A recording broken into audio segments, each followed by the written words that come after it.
Bienvenidos a nuestra aula virtual. Hoy veremos el tema de los procesos de México independiente en la primera mitad del siglo XIX. En el año de 1821 inicia una nueva etapa en México, ya que es en este año cuando se logra su independencia.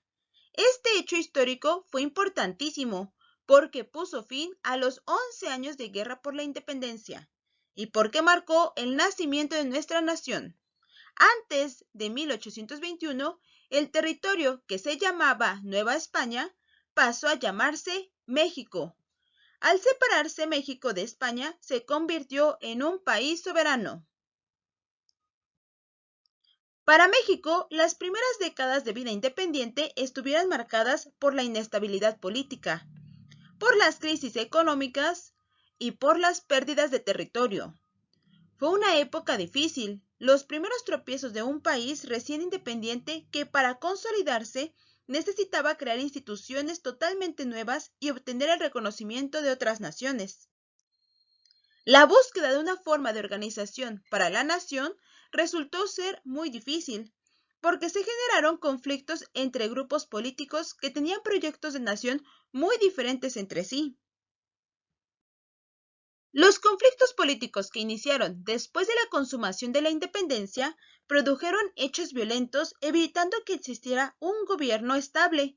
Por lo tanto, en el periodo de entre 1821 y 1851, nuestro país tuvo más de 20 presidentes, afectando la economía, ya que se estancó. También hubo inseguridad en los caminos, y debido al descontento social se originaron rebeliones, sobre todo en los pueblos indígenas. La extensión territorial también sufrió cambios que los vivimos en la actualidad. Los conflictos con países extranjeros, que se expresaron en guerras e intervenciones a nuestro país, tuvieron consecuencias enormes, como la pérdida de territorio. En 1824, el territorio mexicano abarcaba hasta Costa Rica, Nicaragua, El Salvador, Honduras, Belice y Guatemala, pero con los diferentes problemas se fue perdiendo, mientras que Chiapas se encontraba entre ser un país independiente, unirse a Guatemala o pertenecer a México, y para 1825 se definió como parte del territorio mexicano. Pero fue en 1836 cuando se separa Texas.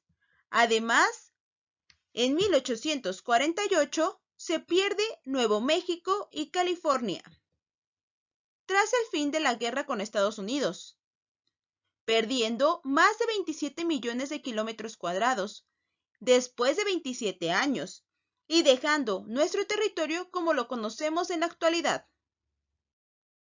Este era el territorio de México antes de 1821 y este es el territorio mexicano actualmente. Como puedes ver, se perdió parte del territorio debido a la falta de unidad causada por las diferencias políticas. No se logró vencer a los extranjeros y se perdió parte del territorio mexicano. A pesar de la ruptura del orden colonial, fue muy difícil terminar con las costumbres coloniales que llevaban 300 años de existir. Además, la Guerra de Independencia, que duró 11 años, había dejado múltiples afectaciones a la economía y al gobierno de México, ya independiente. Así, en nuestro país no había dinero. Asimismo, después de la independencia, la producción agropecuaria y también la explotación minera disminuyeron. Muchos de los campesinos ya solo producían sus propios alimentos, y esto causó que la economía del país no mejorara. Al separarse México del dominio español, ya era un pueblo soberano, es decir, libre del dominio extranjero que hizo sus propias leyes y escogieron sus gobernantes. Pero aunque pensaban que la economía mejoraría, la realidad era que se había arruinado la agricultura y el comercio, además de un gran número de pérdidas humanas y destrucciones de pueblos, obteniendo una economía debilitada. La desorganización de la economía provocó que no existiera una recaudación eficiente de impuestos y para pagar sus gastos, el gobierno se endeudó con prestamistas particulares y bancos extranjeros, lo cual trajo problemas financieros y también políticos. Pero también la economía estaba fragmentada, porque la mayoría de la población era pobre, porque eran indígenas y sufrían de la discriminación. Por lo tanto, muy pocos disfrutaban de la riqueza. Entonces, los primeros años de vida independiente tuvieron desorganización del gobierno, también lucha armada donde combaten habitantes de la misma región que denominamos guerra civil, además de la incapacidad para resolver problemas económicos y la falta de unidad que impiden enfrentar con éxito las intervenciones extranjeras. Espero que te haya servido mucho este video y hayas aprendido todo lo que sucedió en los primeros años de un México independiente. No olvides suscribirte al canal y compartirlo. Gracias.